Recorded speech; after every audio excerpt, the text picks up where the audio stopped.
Aujourd'hui, podcast exceptionnel. On a la chance de recevoir sur la chaîne Michael Gundil et Frédéric Delavier, donc les deux auteurs très très connus de la méthode Delavier. Donc aujourd'hui, on va vraiment parler de comment bien s'entraîner sur plein d'aspects, mais on va vraiment essayer de vous donner des conseils pratiques. Je vais essayer de les interroger au mieux.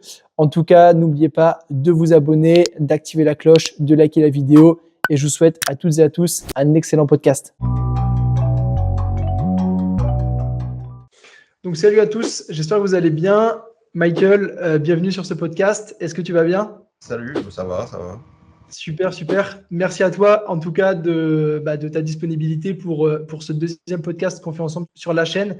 Donc il y a aussi Fred qui doit arriver dans pas longtemps, en tout cas on l'espère. Donc on va voir s'il fait une petite apparition en cours de podcast, ne soyez pas surpris. Donc aujourd'hui, l'idée, comme vous l'avez vu dans l'intro de la vidéo, c'est de parler de comment bien s'entraîner. Alors c'est un sujet qui est très vaste, évidemment, on ne va pas faire le tour de la question, ce ne serait pas possible, mais on va essayer d'aborder des sujets qui, en tout cas, me paraissent assez pertinents. Donc du coup, bien s'entraîner, en général, on pense directement à faire des bons mouvements, à avoir des bonnes exécutions. Michael, il y a une phrase qui m'avait un peu marqué, que tu avais dit un coup, c'était « c'est pas parce que vous faites un mouvement qui est parfait, entre guillemets, que vous n'allez pas vous faire mal, justement ». Ça sous-entendait, je pense, un petit peu cette notion d'amplitude. Est-ce que tu peux nous en parler un petit peu, peut-être vis-à-vis de la morpho-anat ou... Pas que, c'est juste vis-à-vis des tensions. Chacun de nos tissus peut supporter une certaine contrainte en termes de poids et puis de nombre de séries sur une séance et nombre de répétitions à travers la semaine. Et tu peux très bien te blesser en ayant trop de volume ou... Ouais, non, mais il suffit tous les tissus qui font mal, de toute manière, ils mettent un temps fou à récupérer, alors que toi, tu peux, récupérer dans leur intégrité, j'entends. Alors que toi, t'as qu'une envie, c'est de. Et puis, un jour, ça fait mal. Que le style d'exécution soit bon, pas bon, ça n'y change rien. Je crois qu'un tendon, il peut mettre des semaines à vraiment se régénérer, c'est bien ça? Ça dépend ce que tu l'as foutu dans la gueule, ouais, parce qu'il peut très bien ne jamais. Si tu l'as mis assez, si tu l'as assez détendu, assez étiré, il peut très bien ne jamais s'en remettre du tout. D'accord. Donc, pour essayer d'éviter ça, donc essayer de bien gérer son volume d'entraînement, son intensité aussi. Et souvent, donc, on parle actuellement de morpho-anatomie. Donc, pour rappel, c'est vraiment vos longueurs osseuses, vos segments avec vos longueurs musculaires. Donc, aussi bien au niveau des insertions proximales que distales. On a aussi un petit débat qui n'en est pas un finalement, mais est-ce que ça existe ou pas? Évidemment que ça existe, on n'est pas là pour en débattre. Mais j'ai pas mis parce que je sais pas si c'est le meilleur goût, mais tu sais, il y a un espèce de nain qui s'entraîne et il est au développé incliné. Mais seulement les trucs, pour lui, il a des bras qui sont grands comme ça, donc il a la barre sur la gueule et il essaie de la décrocher comme ça. T'as pas vu ça? C'est pas une photo que tu as mise il y a pas longtemps sur Instagram? Ouais, j'ai vu passer sur Instagram, donc il est comme ça. Alors, évidemment, c'est lui qui le met, donc mais c'est de très mauvais goût de parler Bien de sûr, différence. bien sûr. Le mec, il est là avec sa barre, comme ça. Et puis il arrive à la décrocher finalement. Il fait ça, puis pareil, pour la raccrocher, ça lui écrase la gueule. Ah ouais, donc c'est là où on voit on est vraiment différents de toute Non, façon. pas long comme ça, le mec. C'est ça, hein. Et du coup, Fred a fait son apparition. Fred, salut à toi, j'espère que tu vas bien. Ouais. Qui m'a envoyé le lien sur le mauvais Facebook. Je t'ai dit de me l'envoyer à Frédéric Delavier, Chèque Delavier, et tu l'as envoyé sur l'autre. Alors, j'ai tapé ça. Alors, je suis désolé, j'ai tapé ça et j'ai pas forcément trouvé. C'est peut-être un profil privé ou... Non, j'en ai deux, mais il y en avait un, je te l'ai indiqué dans le D'accord. message, donc j'ai pas les deux ouverts en même temps. Ah d'accord. Bon, je suis désolé pour ce petit imprévu. J'attendais et le message n'est pas arrivé. Je me suis dit, écoute, je vais changer de compte. Je vais voir si tu me l'as envoyé là-bas. Et je t'avais prévenu. Parce que ici, D'accord. j'ai pas Instagram. Mes excuses, alors c'est une petite erreur. J'y penserai pour un prochain éventuellement. En tout cas, on est très content que tu sois sur ce podcast. Merci beaucoup, Fred. Donc, j'avais dit à Michael en off que j'allais pas faire de présentation parce qu'on avait déjà fait un podcast. Néanmoins, évidemment, Fred et Michael qui sont l'auteur de la méthode de Lavier, donc méthode 1, 2, 3 qui sont juste à côté. Évidemment, n'hésitez pas à vous procurer les livres. C'est le meilleur soutien pour les remercier aussi. Donc, justement, Fred, pour te dire un petit peu le sujet du podcast, on parle du sujet de comment bien s'entraîner. Évidemment, c'est très vaste, mais on essaye d'aborder des notions qui me semblent pertinentes. Donc là, on parle un petit peu de mouvements parfaits, soi-disant, comme quoi ça pouvait blesser si jamais on ne respectait pas notamment sa morpho-anatomie ou si jamais on abîmait un petit peu ses tissus, donc ses tendons, etc. Est-ce que, si on reste un petit peu sur ce sujet, si on prend le cas typique d'un développé couché ou d'un développé pour les pecs, bien évidemment, si on a de très longs bras, une cage assez plate et qu'on descend énormément, ça va nous surétirer l'avant d'épaule. On risque d'avoir des pathologies, ce qu'on appelle les conflits anatomiques. Est-ce que tu veux nous dire un petit mot sur ça ou... C'est le thème de nos bouquins. Bien sûr. On parle de l'anatomomorphologie ou la morpho-anatomie, comme ils l'appellent, ce qui n'est pas un terme nouveau qu'on a inventé, hein. C'est simplement, on parle d'anatomie et de morphologie. L'anatomie, c'est le corps coupé en morceaux, hein, tomo, et la morphologie, c'est la forme des structures. Et donc, on explique que la forme des structures a une incidence sur leur résistance. Ce qui est nié, par exemple, par les zététiciens, mais ce qui est la base de l'enseignement en mécanique, en biomécanique, mais surtout en architecture et en ingénierie, puisque l'ingénierie et l'architecture utilisent des structures, et on sait très bien que la forme d'une structure va dépendre de la résistance d'une structure va dépendre de sa forme. C'est pas parce qu'une structure est en acier qu'elle sera forcément très solide, parce que la forme va faire qu'elle va subir, par exemple, des contraintes de cisaillement, alors que l'acier est bien meilleur, résiste, par exemple, très bien aux tensions, flexions. Tu vois, Puis comme tu dis souvent, ce sont les lois physiques du monde au final. C'est ce que tu répètes assez souvent. Oui, donc on construit les choses. Donc nier que la résistance nier que la forme de structure joue sur sa résistance. Sa résistance et sa solidité, c'est nier les règles de la mécanique qui sont toujours sous-tendues par les lois de la physique et particulièrement par la loi de l'attraction, qui est une des forces qui gère et qui gère notre monde. Si tu veux, s'il n'y a pas cette force d'attraction, les structures moléculaires se désagrègent, hein, et ça devient une soupe particulière. Donc en niant que la morphologie a une influence sur le risque de blessure, comme ils l'ont fait, tu nies la structure même de l'univers. On se met le doigt dans l'œil. Hein. C'est évident que ta morphologie va jouer sur tes risques de blessure. Donc, quand tu as une cage peu épaisse et des grands bras, avec des grands avant-bras, quand tu vas faire un développé couché complet, tu auras beaucoup plus de chances de te blesser en lourd. Je parle bien en lourd, pas en léger. Oui.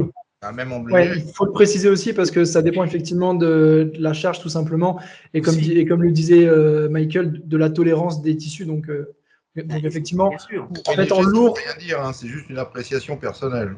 Voilà. Après, oui, exactement, c'est relatif. On n'y a jamais mis, si tu veux, une valeur plus ou moins importante. On dit que ça participe aux blessures, si tu veux.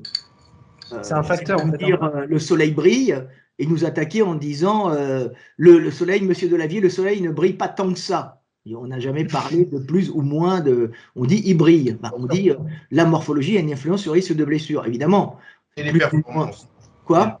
Les deux. C'est les deux. Donc c'est toujours intéressant de notifier tout ça et d'expliquer comment on peut se blesser. Alors évidemment, tu vas avoir des gens, par exemple, qui vont avoir une cage très peu épaisse et des grands bras, qui ne se blesseront jamais et qui prendront relativement lourd. Ça existe, et ils ont une certaine résistance dans l'articulation de l'épaule et une capacité de résistance aux tensions de leurs muscles avec plus ou moins de fibres de molécules, d'élastine et un collagène plutôt un peu différent, puisque d'un individu à l'autre, c'est codé différemment. Hein. Donc, tu vas avoir une résistance, il ne va pas casser, il va juste s'étendre. Tu sais, actuellement, il y a une vidéo où on voit un gamin qui est en train de faire un soulevé de terre avec des poids en béton. Elle passe partout. On voit il a d'un seul coup les deux articulations de l'épaule qui descendent. Alors tout le monde j'ai dit, pas vu. ah oui, mais bon, après il se les remet, c'est juste qu'il a une particularité génétique qu'il est l'homme élastique ou l'homme caoutchouc. Il peut sortir ses articulations et les remettre sans faire de lésions ligamentaires et musculaires au passage. Il doit être hyper lax. Il ne sera sûrement pas un bon sprinter ou un très bon bencher, bien sûr. Hein. Bien sûr, il n'y aura pas de rebond, etc. Il va pas avoir de déchirure des tissus par les mutations génétiques qui ont entraîné ça chez lui. Hein. C'est pas forcément celles qui vont être sélectionnées parce que la réponse en force est moins bonne. Donc si c'est pour fuir un prédateur, c'est pas top parce qu'il va être trop mou. Donc il va pas assez, c'est comme ça va pas être le top pour rebondir sur ses tendons et fuir. Par contre, en cas de luxation, il ne va pas pleurer, il n'aura rien, il aura pas les tissus déchirés. On est tout le temps là-dedans. On en voit des cas comme ça, on peut en voir. Hein. On peut en voir, par exemple, j'aime bien citer le porno où 6 Ouest se rentre une bouteille de spa, une bouteille d'orangina de 2 litres dans l'anus. Tout le monde ne le fait pas, si tu veux. Elle le fait sans problème. D'ailleurs, elle gagne des centaines de milliers d'euros comme ça. Il y a des gens qui aiment ça. D'accord. Ça. Et ça peut donner des idées à certains. De le faire, je peux vous jurer que vous allez finir aux urgences et peut-être avec des hémorragies qui entraîneront votre mort. C'est pour ça qu'il faut. J'aime bien mettre des exemples aussi débiles que ça parce que les gens ne le comprennent pas. Hein. Ouais, absolument. Mais globalement, on va rester dans une fourchette où, par exemple, faire un squat ou un soulevé de terre dos rond, ça peut être très bien, parce que ça peut entraîner des pathologies très graves dans la majorité des cas. Exemple au hasard. Exemple augmente, mais bien sûr, tu auras des gens à qui ça ne va rien faire du tout, tu vois. Oui. Il y en a et souvent, on prend ces personnes-là comme exemple, alors que c'est pas ça qu'il faut faire. Hein. Comme on dit, c'est un peu l'exception qui confirme la règle. Et au final, papy fumait 2 paquets de gitane et il a 95 ans. Ah oui, bon, toi, tu fumes 2 paquets de gitane, tu n'arriveras pas à 95 ans. Il y a une part de génétique et de résistance au poison et de réaction inflammatoire. Parce que le cancer, c'est une réaction inflammatoire de cicatrisation de tissus irrités par la fumée. Écoute, quand tu fais une multiplication par un principe inflammatoire pour cicatriser des tissus abîmés, quand tu fais une multiplication cellulaire, il est évident que la probabilité d'avoir une cellule cancéreuse augmente. Mais d'un autre côté, la cicatrisation est plus rapide. Donc on est toujours dans une espèce de lutte entre le trop et le pas assez. Gundil peut en parler, il est meilleur là-dessus, sur toutes ces réactions biochimiques qui nous génèrent et qui nous font, et dont il a beaucoup parlé dans le dernier livre qu'on va sortir, le guide des blessures de musculation. Bien sûr, on l'attend avec impatience, hein, soit dit en passant. Donc, mettez en commentaire si vous l'attendez aussi. Gundil. C'est le titre, c'est le guide des pathologies dans les sports de force. Ouais, d'accord. Je vais leur dire d'essayer de le modifier un peu pour en vendre plus, parce que s'ils veulent ne pas en vendre, ils sont très bien partis. Donc, on va les appeler. On va appeler Fred et on va lui dire, le patron, Frédéric, change de titre si tu veux avoir une grosse voiture électrique, dernier modèle, avec 800 km d'autonomie. C'est toujours chez Vigo avec qui vous travaillez? Oui. D'accord. En tout cas, c'est super intéressant ce que vous nous avez dit. Du coup, pour rebondir un petit peu sur ça, de quelle manière on pourrait vraiment déterminer sa morpho-anatomie? Est-ce que, bien sûr, c'est par l'observation, mais est-ce que on pourrait donner des sortes de règles, entre guillemets, du style buste long, fémur court, les avant-bras longs, les humérus un petit peu plus courts? Est-ce que, selon vous, il y aurait une petite classification qu'on pourrait faire pour aider un petit peu les personnes qui nous écoutent, à savoir déjà si on a des longs bras? Alors, je sais que souvent, on prend l'exemple de l'envergure, à savoir que si on a une envergure qui est plus grande que sa taille, on a forcément des longs bras. Après, il faut déterminer si c'est plus les avant-bras ou les humérus, mais est-ce qu'il y a des petits exemples qui vous viennent en tête, ou après, c'est du cas par cas, j'imagine aussi? En règle générale, plus t'es grand, plus ça va être la merde. C'est une règle simple. Et ne laisse pas un tout petit t'expliquer comment t'entraîner quand t'es très grand. Oui, et puis nos structures en taille, en taille des segments sont en général dues à une multitude de gènes qu'il est très difficile de noter. Parce que ce qu'on appelle les gènes architectes, c'est les gènes qui génèrent la taille, on va dire, de tes structures articulaires, on va dire, parce que quand on va passer dans, alors on peut avoir plus ou moins de muscles aussi, être programmé pour en faire plus ou moins, une question chimique, mais on va dire que la longueur du muscle, la forme du muscle, court ou long, n'est pas codée en elle-même. Elle va être codée en volume, c'est toujours intéressant à savoir. Et en général, le muscle va se structurer sur le levier articulaire qu'il doit mobiliser. C'est-à-dire que quand tu vois la croissance des nourrissons et de l'embryon, après des nourrissons et des petits-enfants, il va y avoir une modification musculaire. Le muscle s'adapte et se détruit plus ou moins en fonction du mouvement articulaire qu'il va produire. C'est-à-dire que si tu as un mouvement articulaire court, bah, c'est évident que le muscle ne sera pas forcément très long, tu vois. Ouais. En fait, il s'adapte un petit peu en fonction de la structure osseuse. Et c'est le problème qu'on rencontre aussi en vieillissant, c'est que les gens font des pathologies inflammatoires arthritiques, c'est ça, d'arthrose, donc d'inflammation qui vont modifier l'extension du bras, par exemple, ou l'extension, je ne sais pas moi, même des vertèbres, tout ce que on va dire l'extension du coude, c'est facile à comprendre. Bah, à partir du moment où tu as une extension réduite, ton muscle qui est trop long, qui faisait un grand mouvement, parce qu'il devait produire un grand mouvement, n'a plus beaucoup d'utilité. Donc le corps charnu va se réduire en fonction de ça. Et après, c'est quand même très dur. Je dirais, Gundil peut me le dire, mais en général, on refait rarement pousser du muscle sur du tendon. C'est le problème avec l'âge. C'est le problème du fait d'être obligé de garder de la mobilité articulaire pour éviter justement cette rétractation fibreuse de corps charnu remplacée par du corps tendineux. C'est un problème. Alors, à ne pas confondre avec ce que font les abrutis, et Gundil les combats, Gundil, les mecs qui veulent absolument gagner de la mobilité. Ah oui, oui. Il y a une grande limite entre les mecs. C'est pas de la mobilité que vous devez gagner.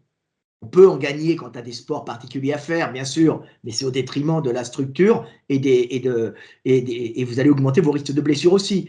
Oui, on n'est peut-être pas fait pour ça. Ouais. Voilà, il y a une différence entre gagner de la mobilité d'amplitude articulaire et essayer de la conserver. Essayer de la conserver, c'est fondamental.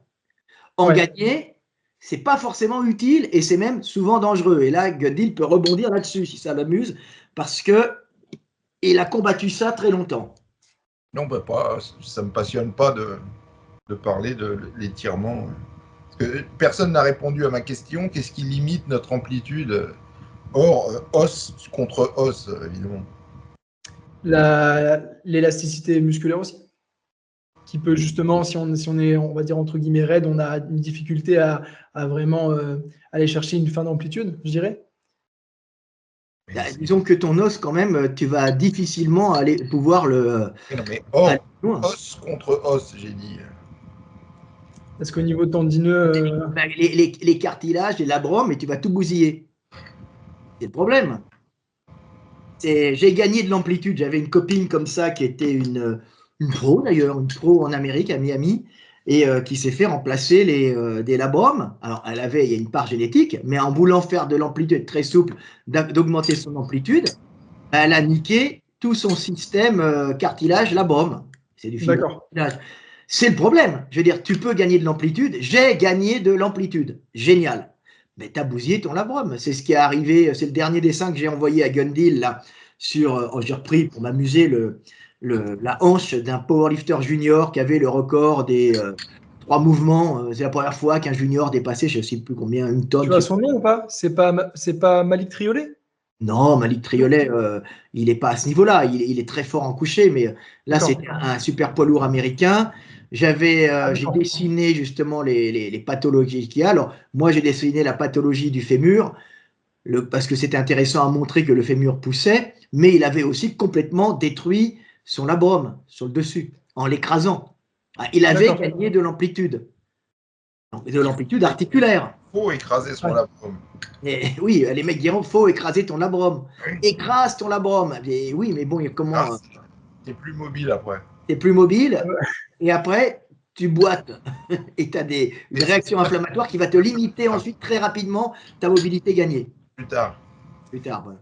Donc là, ce qui est quand même intéressant, c'est que ça nous souligne bien le fait qu'il ne faut pas s'aventurer non plus dans des amplitudes qui ne sont pas faites pour nous. C'est logique, on enfonce un peu une porte ouverte, mais c'est bien de le rappeler, je pense, notamment pour les auditeurs. Et du coup, il y a aussi un sujet… Oui et non, parce que tu peux avoir affaire aux Américains, par exemple, qui vivent avec ça, qui payent leurs assurances, leur maison, l'école de leurs enfants. Hein, c'est pas la main tendue comme en France. Donc, le calcul peut être très rapidement fait. Je gagne de l'amplitude, je risque de me blesser mais je gagne beaucoup d'argent et de la notoriété, ce qui fait que je peux assurer ma vie et vivre mieux. Mais ce sont des calculs d'hommes avec les risques encourus, tu vois.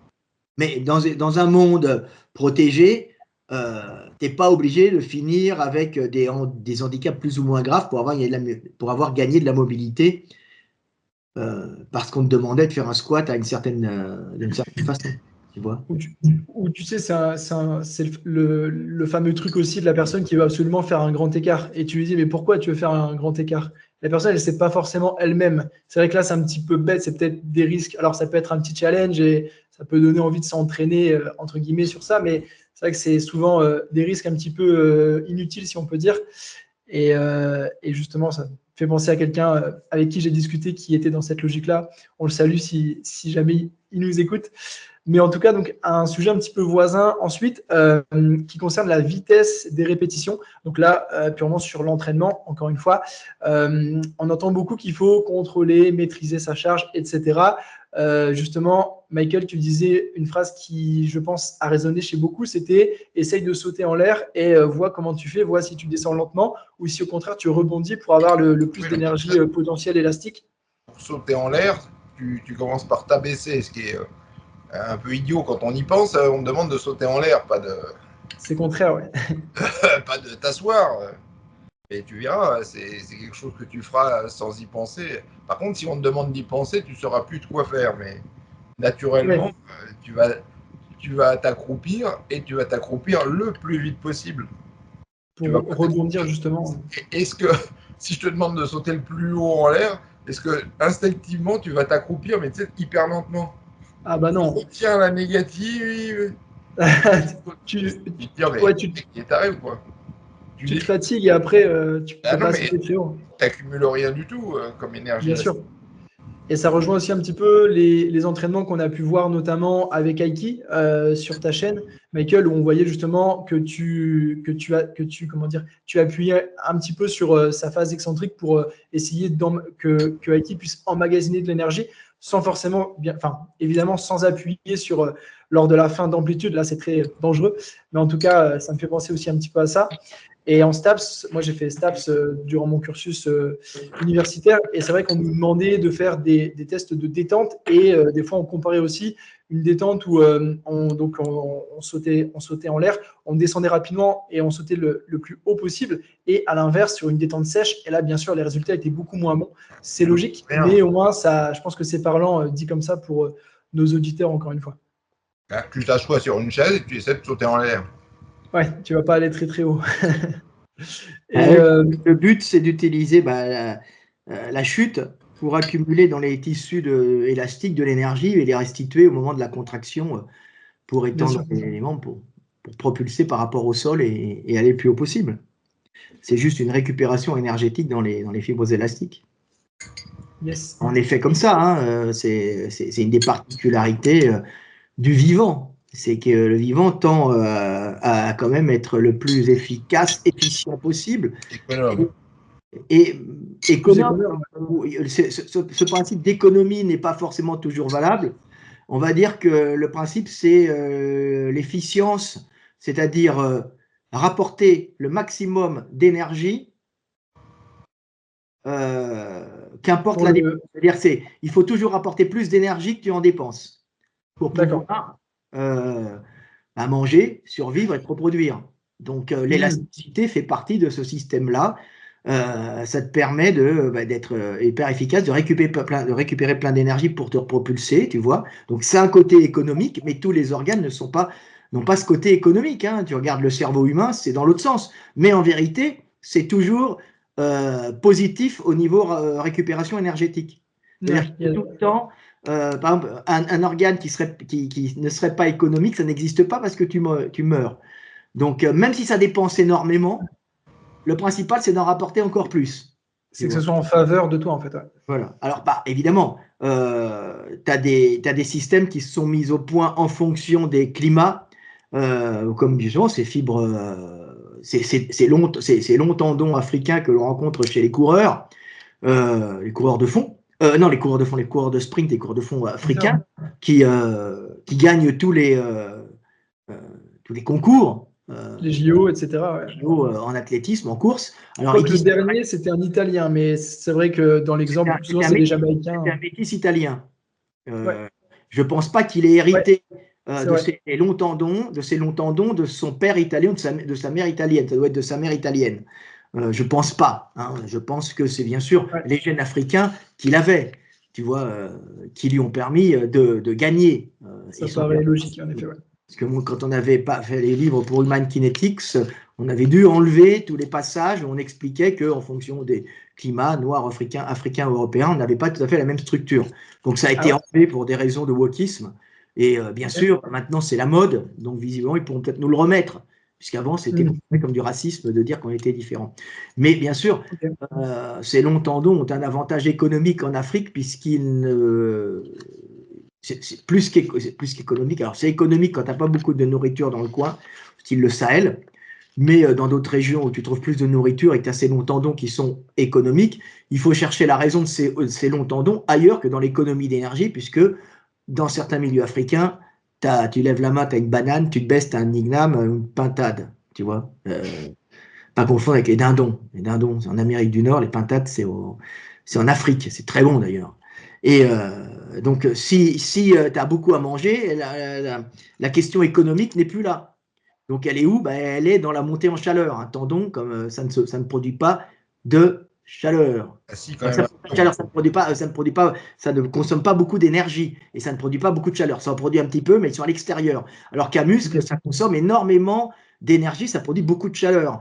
Dans la contraction musculaire, globalement, ça varie bien sûr. Un muscle produit 30% de son énergie est faite pour produire du mouvement. Alors, quand on voit mouvement, ce n'est pas le mouvement de ton bras, hein. C'est le mouvement dans la fibre. Hein. Il faut remettre intramusculairement. Mais ça produit aussi 70% qui est évacué en chaleur. Donc, ce n'est pas un système super efficace, tu vois, non plus. Mais c'est un des seuls systèmes que la nature a trouvé, plus la restitution énergétique des tendons qui produisent un peu de chaleur, puisque quand tu étires un élastique, va étirer sur un élastique, ça produit de la chaleur UV. C'est à l'extérieur, donc comme disait Gundil, à l'extérieur, ça se refroidit aussi plus vite. Et ça ne va pas faire forcément monter ton corps en chaleur. Et la première cause de mortalité, donc la première pression sélective dans les milieux chauds, c'est la montée en chaleur d'un organisme, d'un mammifère ou d'un oiseau, pour éviter qu'il monte trop en chaleur et qu'il crève. C'est pour ça qu'on est à 37 degrés, on se maintient à cette température-là. Plus on ne va pas être efficace, plus bas on va être ramollo et après on va crever. Donc il y a ce problème-là. Et c'est pour ça d'ailleurs que plus les hommes, par exemple, sont montés au nord, plus il y a eu une réduction de la taille des tendons au détriment du muscle, dans un milieu où l'on trouvait au paléolithique, hein, donc avant l'agriculture, quand même beaucoup d'énergie. C'était des chasseurs qui mangeaient des gros mammifères ou qui chassaient le renne. Donc, ce sont des types morphologiques relativement costauds, ils sont économiques, ils peuvent, mais qui sont obligés de produire énormément de chaleur. Donc, ils sont quand même obligés de manger beaucoup de gras, tout ça. Donc, ils ont une alimentation qui est différente de celle des Africains, hein, ils mangent plus de gras. Donc quand on dit ouais, il y a le régime machin, le régime truc, faites attention à votre origine génétique, hein, bien sûr.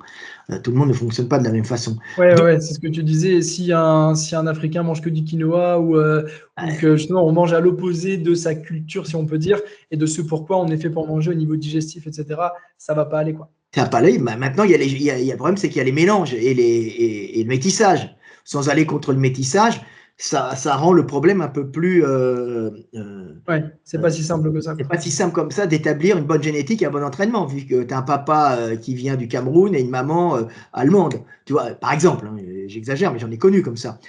C'est pas évident. Et alors, on revient au tendon. Quand tu arrives au niveau du Nord, tu as les gros mollets des mecs Ah du oui, Nord, tu sais, avec les cuisses bien basses.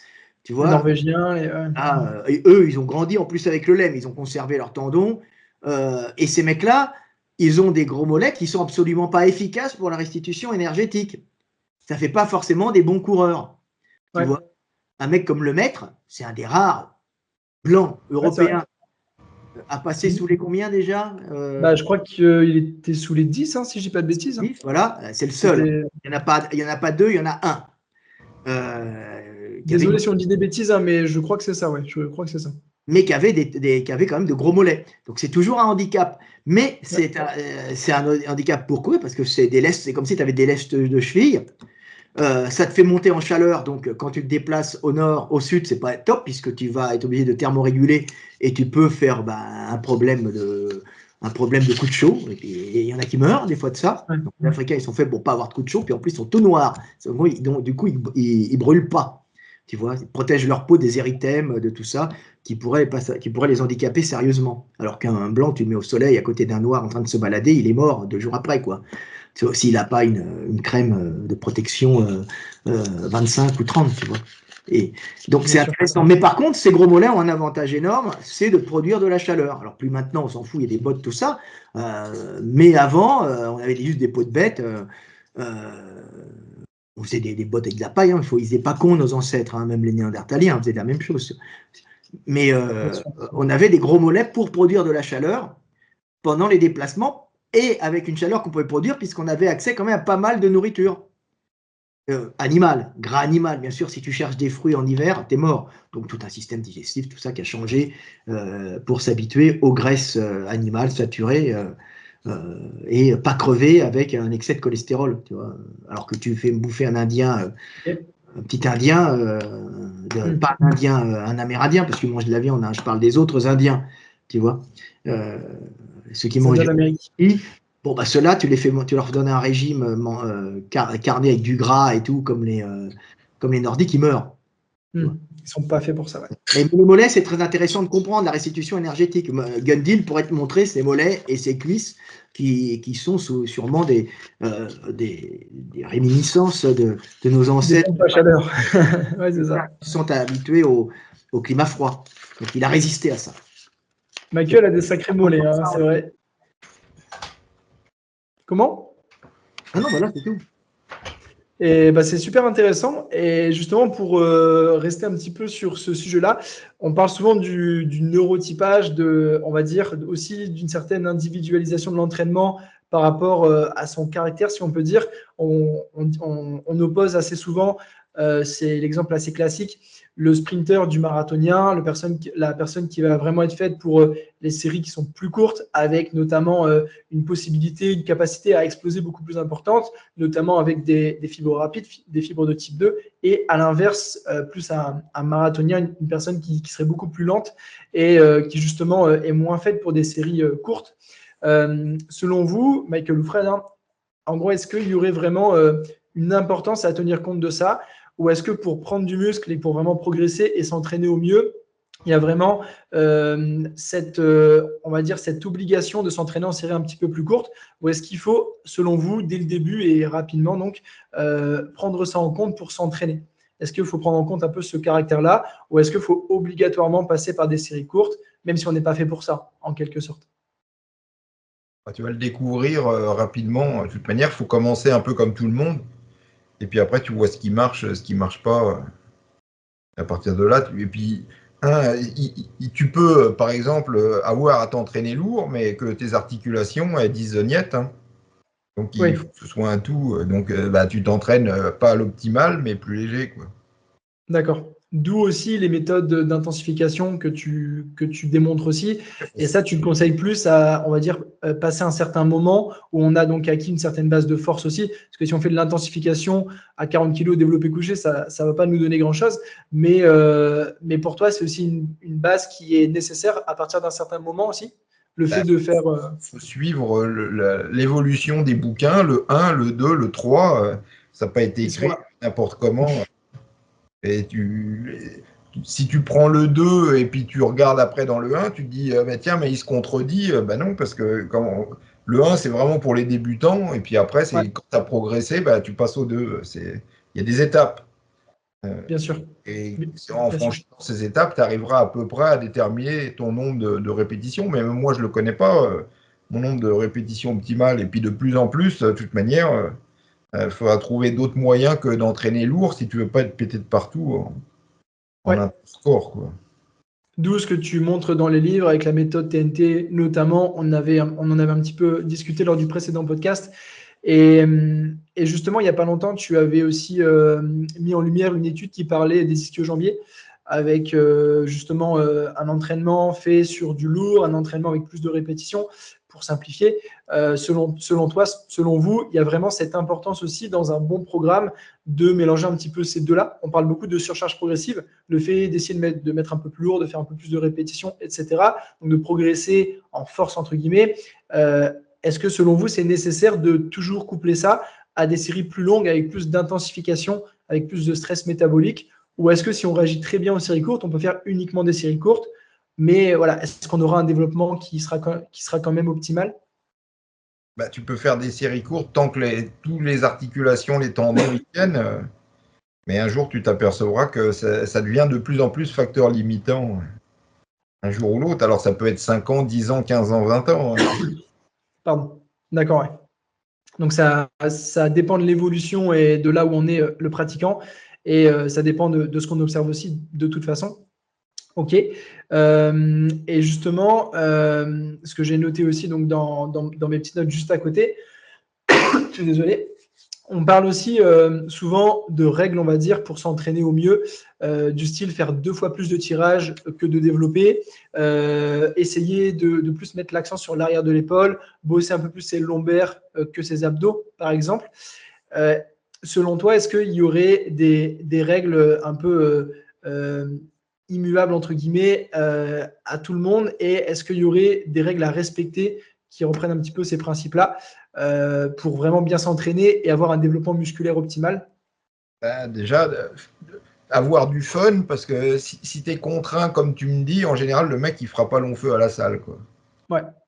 Prendre plaisir, ce qu'on appelle l'adhérence du coup. Ah oui, faut prendre ça en compte, parce que en Bien sûr, général, le mec, il est hyper motivé pendant 3-4 jours, et puis après, bien sûr. on n'entend plus jamais parler. Donc, évidemment, tu n'iras pas loin comme ça. Et selon toi, si on reste un petit peu plus sur l'arrière de l'épaule, par exemple, est-ce qu'on sait bien évidemment que c'est un faisceau qui va beaucoup moins se développer, notamment lorsqu'on est naturel.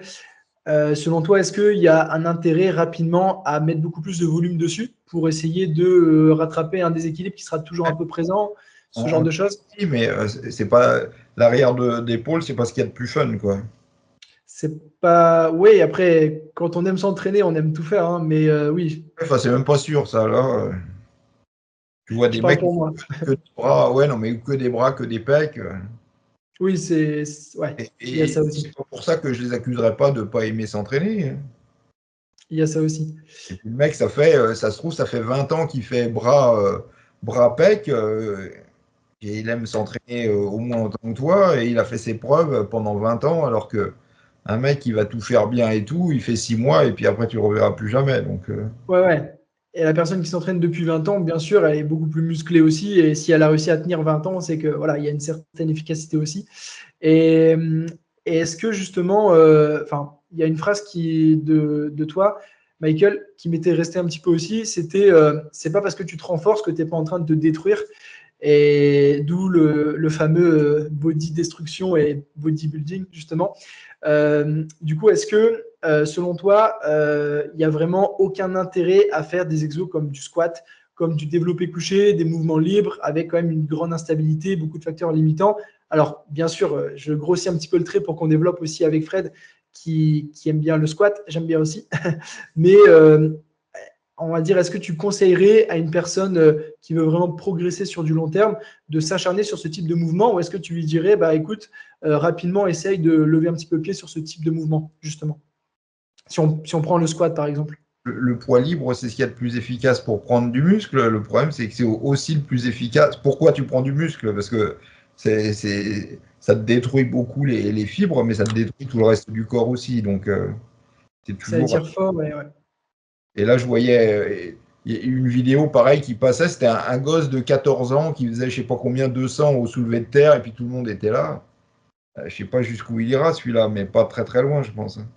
Ouais, il y a quand même ce côté où plus on va être fort aussi, surtout par rapport à sa masse musculaire, plus il y a de potentiel risque aussi donc de se blesser.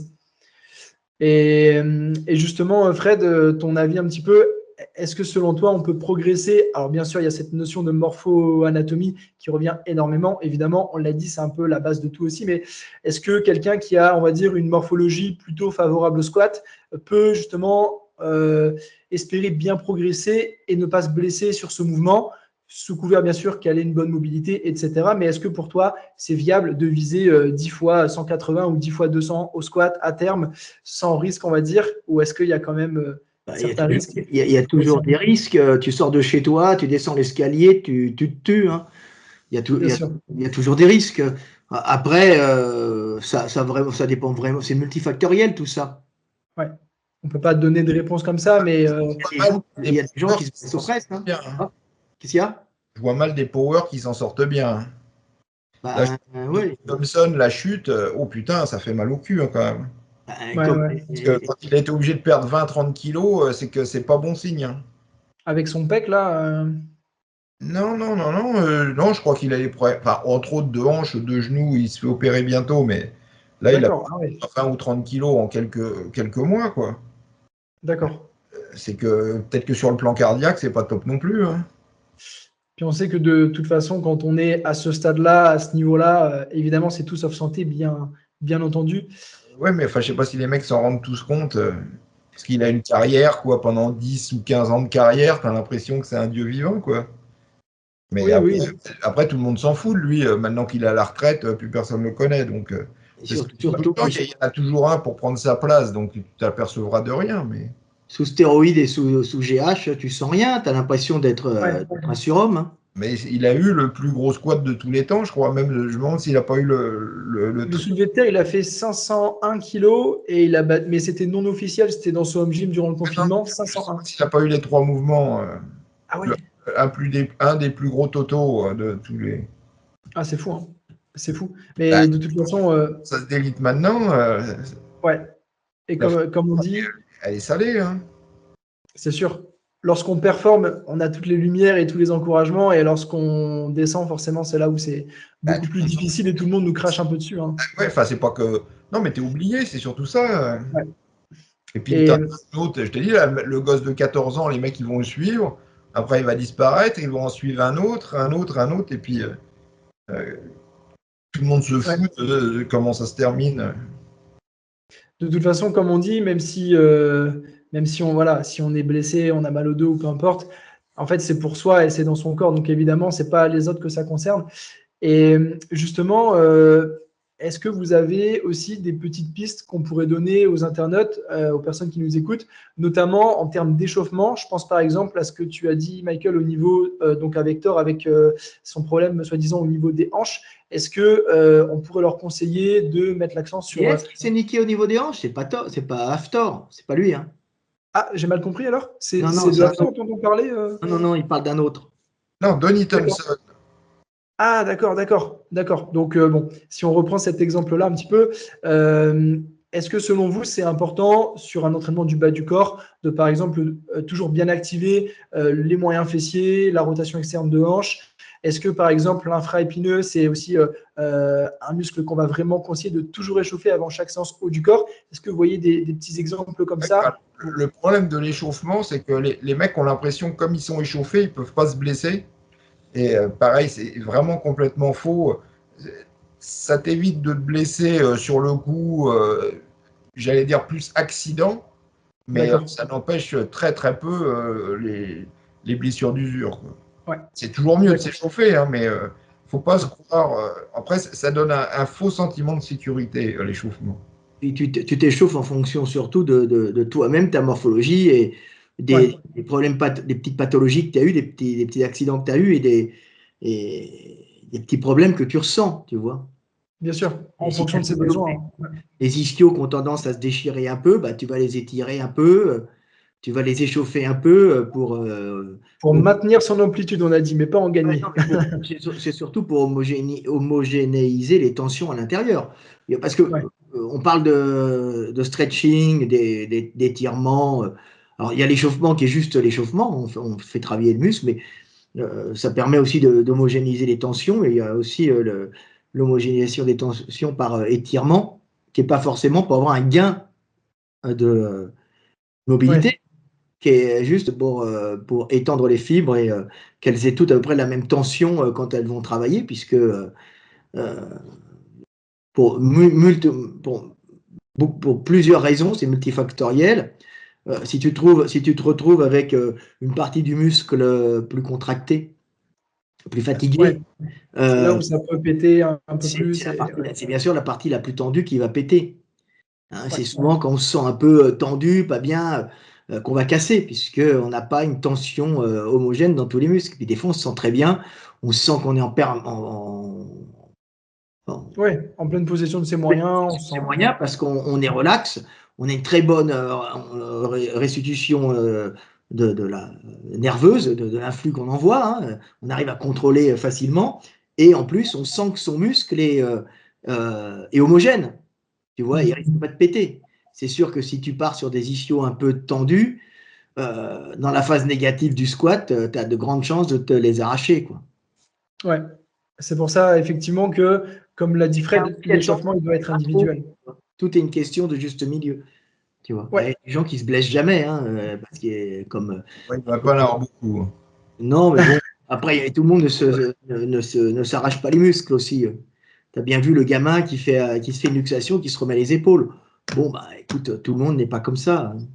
Mais après, comme dit, ça peut être aussi des blessures d'usure ou tout simplement même des petits débuts de tendinite qui donnent le signal qu'en fait, on ne fait pas ce qu'il faut, soit en termes d'échauffement, soit en termes d'amplitude, en termes de choix de ces exercices aussi. Il n'y a peut-être rien à faire, si ce n'est baisser ta fréquence et ton entraînement. Te reposer, bien dormir, bien manger. Le collagène. Et pas sûr que ça suffise déjà, hein, malheureusement. On arrive toujours à son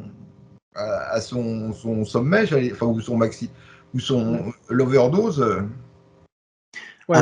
Toutes les dégénérescences ne sont pas fatales et certaines peuvent s'arrêter et même certaines peuvent même disparaître, hein. Ça arrive, hein. Et puis tout le monde ne réagit pas de la même façon. Il y a des gens qui vont générer un processus inflammatoire, une espèce d'arthrose, et puis qui va progressivement être poli et disparaître à l'entraînement. Comme il y en a, ça va continuer. Ils vont avoir une épaule ou un genou complètement pourri, une hanche qu'on va devoir changer. Puis d'autres vont avoir une inflammation avec un début d'arthrose. Et tout ça, quelques années après, aura à moitié disparu, aura été poli à moitié, du cartilage aura repoussé un peu par-dessus, hein, ça repousse quand même dessus, hein. La capacité de régénérescence du corps est extrêmement importante, mais sa capacité de destruction aussi, et tout ça varie d'un individu à l'autre. Alors, je dirais plus sa capacité d'adaptation, mais que régénérescence. Quand même, parce qu'on voit quand même du cartilage repoussé à des endroits où c'était pas censé repousser. Moi, par exemple, ce qui m'avait étonné, c'est de voir une luxation de hanche de vache, c'est intéressant toujours, hein, qui était sortie de son condyle, de son, comment s'appelle, de sa cavité. Sa cavité, de son acétabulum, hein, et qui s'était remise un peu plus loin et qui avait recréé un acétabulum avec du cartilage. Ah ouais? Ah oui, mais très limité, bien sûr, c'était pas la même chose, mais c'est de l'adaptation, encore une fois. Oui, elle avait survécu pour aller à la boucherie, quoi, pendant plusieurs années. Mais c'est quand même impressionnant. D'ailleurs, elle n'était même pas allée à la boucherie puisqu'ils l'avaient trouvé, ils avaient conservé son squelette. On voit des choses comme ça qui peuvent arriver, hein. Mais globalement, en général… c'est plus des exceptions aussi, Fred, ou pas forcément. Mais bon, d'un autre côté, une bonne génétique, une bonne alimentation, ou une mauvaise génétique et une bonne alimentation, tout ça, ça limite Ouais. les problèmes, parce que tu peux avoir une génétique assez pourrie et à peu près la compenser par un mode de vie. Une bonne épigénétique, si on peut dire. Ouais, Tu je vois, comprends. c'est ça. Bon, Super intéressant. faut aussi avoir une mauvaise génétique tellement pourrie que bah, il va falloir te résigner. Malheureusement, Oui, c'est la vie. peut-être pas voilà, essayer vraiment de faire des compromis et se dire qu'on ne sera pas champion, comme on dit. Donc, ouais, Il y en a qui meurent effectivement. de mucoviscidose tôt, hein. C'est triste, hein. Oui, oui, oui, oui. Sur des, Mais ouais, bon, sur des sujets il comme ça. y en a certains qui se sortent de maladies qui, pour d'autres, auraient été mortelles. Tu vois. Oui, absolument, absolument. Alors, Ouais, c'est on très intéressant. commence progressivement à comprendre un peu le fonctionnement de l'organisme grâce au séquençage du génome. C'est assez primitif, hein, mais bon, là, je ne sais plus, il y a eu, oh putain, il y a eu un séquençage sur 1 million de personnes, un truc comme ça. 100, non, attends, 1 million, 100 000. Un truc énorme. Et ils ont pu voir quand même qu'il y avait bon, certaines maladies, certaines résistances qui étaient liées à des gènes, hein. Et on arrive à faire une meilleure carte du génome. Alors, c'est des D'accord. cartes qui sont bonnes sur certaines populations. Par exemple, ils ont beaucoup séquencé les Européens. Évidemment, si tu séquences des Africains, ça va être différent. C'est pour ça qu'il faut faire toujours très attention. Ok. Il y a que les woke et les zététiciens qui te diront on est tous pareils, quoi. Tu vois. Ouais. Mais non, on n'est pas tous pareils et encore heureux. Tu vois. Maintenant, Bien sûr. faut prendre en compte ces différences, pas pour faire des ordres de supériorité et d'infériorité raciale, mais pour pouvoir aider les individus à mieux vivre. Tu vois. Puis pour pas avoir de mauvaises surprises, comme tu le disais, avec les exemples, si on pense qu'avec un biceps très court, on peut tendre son bras à fond sur un curl et qu'on peut mettre lourd en faisant ça sous prétexte que ça s'adapte, je pense que vous allez vite comprendre que c'est pas le cas, Non, tout mais le corps, simplement. il est fait pour s'adapter jusqu'à une certaine Jusqu'à mesure. un certain niveau, bah voilà, ouais. Qui est donné par la résistance des matériaux. Donc, et en plus, la résistance de tes matériaux n'est pas forcément la même que celle de ton voisin, puisque Ouais, c'est ça. ton collagène n'a pas, d'ailleurs, le codage génétique qui fait ton collagène n'est pas tout à fait le même et va entraîner un collagène un peu plus élastique, donc, ou un peu moins élastique, et ça joue tout ça, bien sûr, hein. Absolument. Ouais, c'est ce que tu disais en début de podcast et ça fait sens, c'est super intéressant en tout cas. Et justement, pour conclure un petit peu ce podcast, donc en fait, si on résume un petit peu, il faut vraiment essayer de s'analyser en quelque sorte au niveau de la morpho-anat, essayer de voir ce qu'on peut faire, comme l'a dit Michael, donc voir un petit peu en allant ce qu'il est possible de faire en termes de volume d'entraînement, essayer de prendre les signaux si jamais on a des douleurs, bah, on sait qu'il faut changer quelque chose. Fred l'a dit, on peut envisager de faire du squat ou de partir voilà, sur des mouvements qui nous plaisent, comme Michael le disait aussi. Mais il faut savoir que voilà, on peut le faire jusqu'à un certain moment, qu'on n'est pas tous égaux, on le répète bien sûr, et qu'il y a des personnes qui vont beaucoup progresser sans douleur, sans blessure, d'autres au contraire qui vont vite se blesser ou vite comprendre que ce n'est pas forcément fait pour eux. Et c'est la nature de toute façon. Donc, sur le mot de la fin, je pense qu'on pourrait dire qu'il faut rester prudent de manière générale, essayer de s'écouter, essayer de mettre en place vraiment ce qu'il faut au niveau de l'entraînement, en termes de nutrition, en termes de récupération aussi, pour ne pas se blesser. Est-ce que vous voulez conclure sur un petit mot chacun ou est-ce que ça vous semble bien? Sur l'anatomomorphologie, Avec plaisir, Fred. Gundil et moi, on va monter un site internet, pas un site internet, oui, un site internet, où on va prendre les gens en individuel pendant 1 heure pour 500 € de l'heure, où on parlera avec eux, on essaiera de voir leur anatomomorphologie. Hein, ben, ça Ok, coûte cher, les spécialistes, et donc, génial. mais non, c'est pas vrai. Ah non! Oh là là, franchement, je buvais tes paroles, j'étais en train de m'imaginer le truc C'est pas et grave de j'ai. regarder, tu avais 500 € à mon pied pour faire ton analyse. Fred, on n'est pas, on n'est plus le 1er avril, hein, on est le 3 avril. Hein. J'aurais pu le faire. Remarque, je vais le faire J'ai. 500 € mon gars, et je te fais parce que mon temps est compté.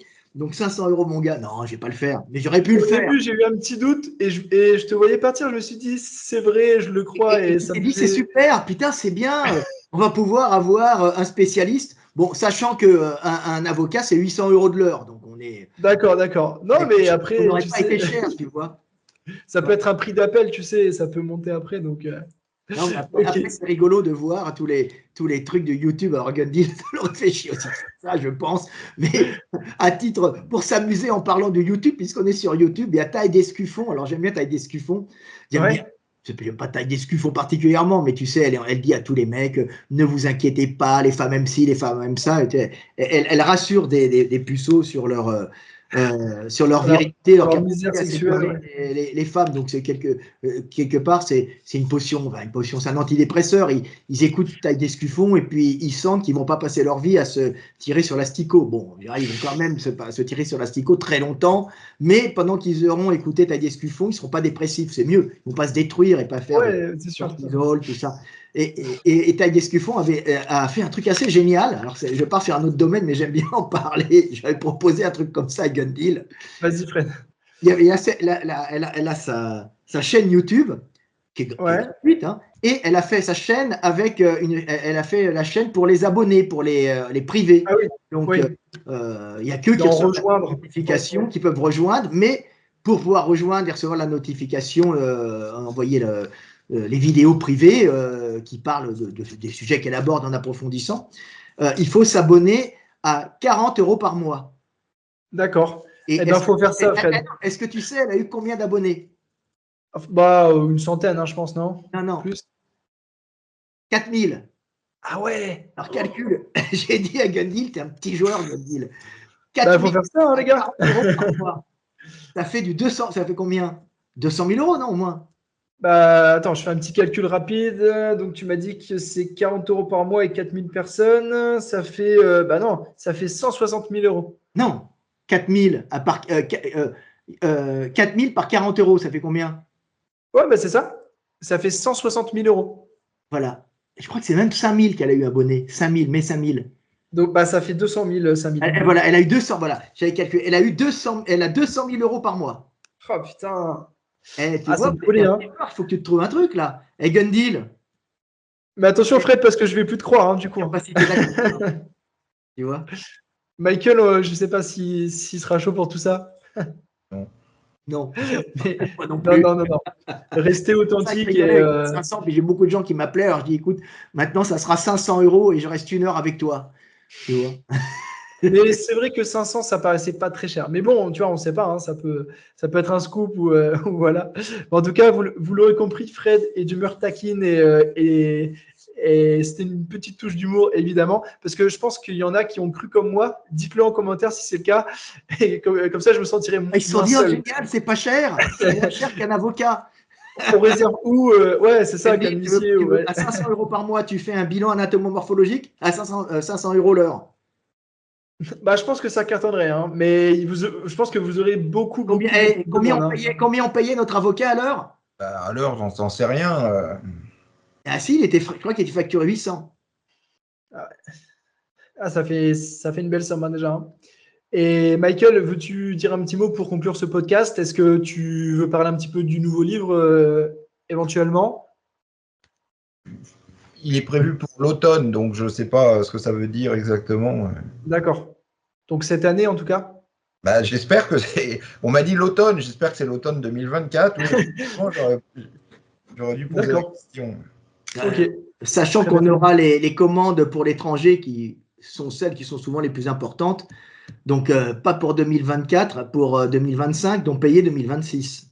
D'accord. Donc aux États-Unis, en Asie, etc.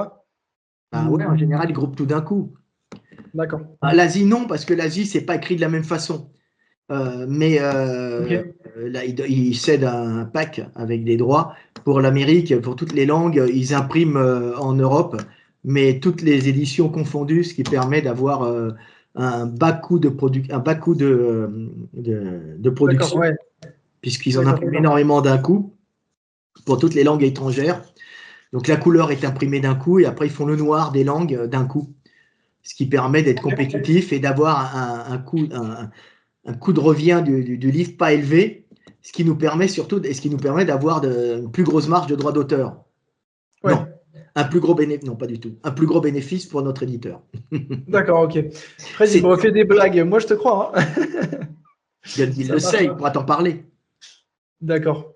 Ok. Mais bon, on a une bonne diffusion à l'étranger, ce qui est pas mal. Oui, bah de toute façon, je crois que le livre, il a été traduit en quoi? En 26 langues, c'est ça? Non, on est à 30, 32, 33, puis on te parle même pas des pirates. Ouais, j'imagine aussi que de toute façon, hélas, dans tout ouvrage ou ou toute création, il y a toujours des dérives. Mais en tout cas, on le redit, mais n'hésitez pas à vous procurer les livres. Donc ça, c'est la base, hein, méthode 1, 2, 3. Hop, d'abord, c'est le 2. Tac. Et le 3, bien sûr, juste ici. Comme ça, je vous montre en même temps que j'ai tout lu. Hein. Donc, en tout cas, alors, ceux-là qui sont bien. Il y a encore des livres, évidemment, mais… Voilà. D'accord. Génial. Ouais. Super. Donc, bien évidemment, on le répète, mais c'est le meilleur soutien que vous pouvez aussi apporter à Fred et Michael pour leurs travaux depuis des années. Et en tout cas, bah, je tiens aussi à vous remercier grandement pour votre présence sur ce podcast. Ça m'a fait très plaisir. Moi, encore une fois, je le redis, mais j'ai aussi grandi dans ma pratique grâce à vous. Donc en tout cas, merci du fond du cœur et merci au nom de tous les Go Muscu, si on peut dire. Je pense que beaucoup vous doivent aussi une partie de leur progression. Donc, en tout cas, c'est génial et on a besoin de personnes authentiques comme vous. Donc, voilà, je voulais vous rendre ce petit hommage qui vaut ce qu'il vaut, mais au moins, c'est dit. Donc, bien évidemment, n'oubliez pas de liker cette vidéo, de vous abonner, d'activer la cloche pour ne pas rater les prochains podcasts, les prochaines vidéos de manière générale. N'oubliez pas de commenter non plus la vidéo pour éventuellement soit poser vos questions, soit réagir un petit peu sur ce qu'on a dit. Et tout simplement, si vous jugez que la vidéo et que ce podcast peut aider aussi d'autres personnes, eh ben, n'hésitez pas à partager ça autour de vous, tout simplement.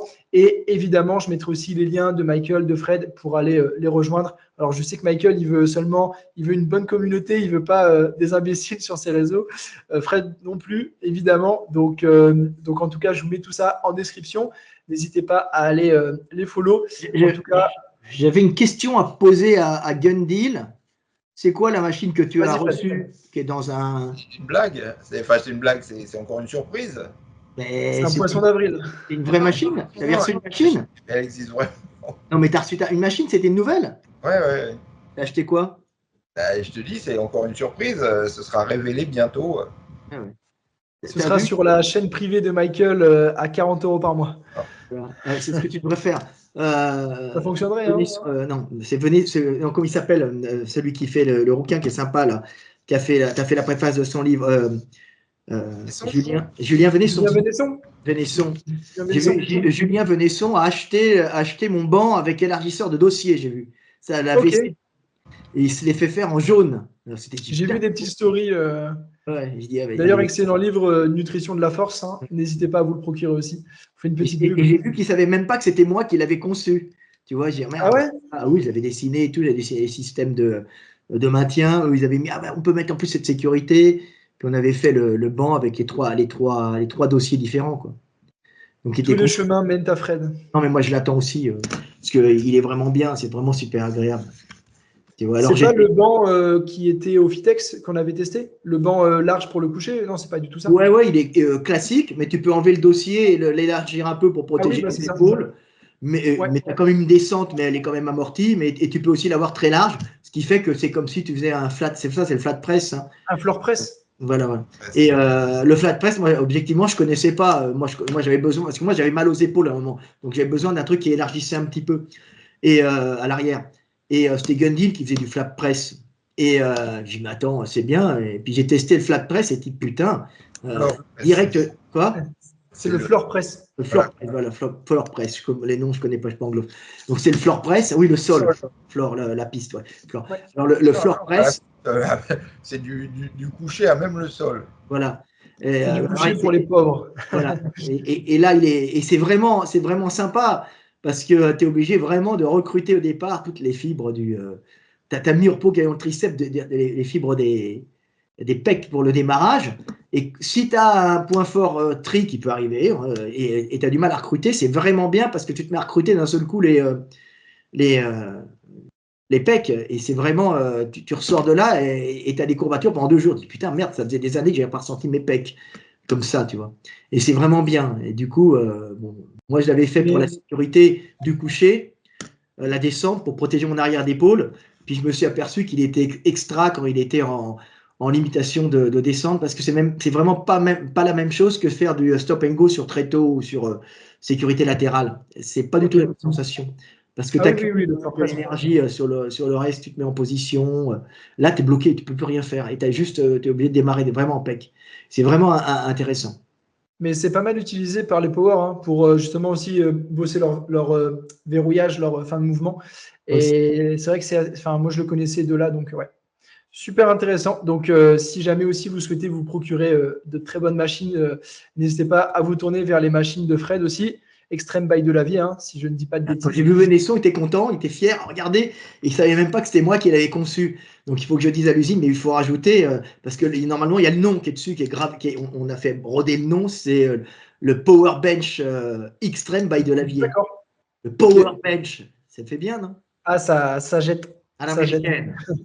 Exactement. Messieurs, en tout cas, un grand merci encore et je vous dis à bientôt, j'espère. Et on vous souhaite également une bonne journée à tous ceux qui ont écouté le podcast. À très vite. Salut à tous.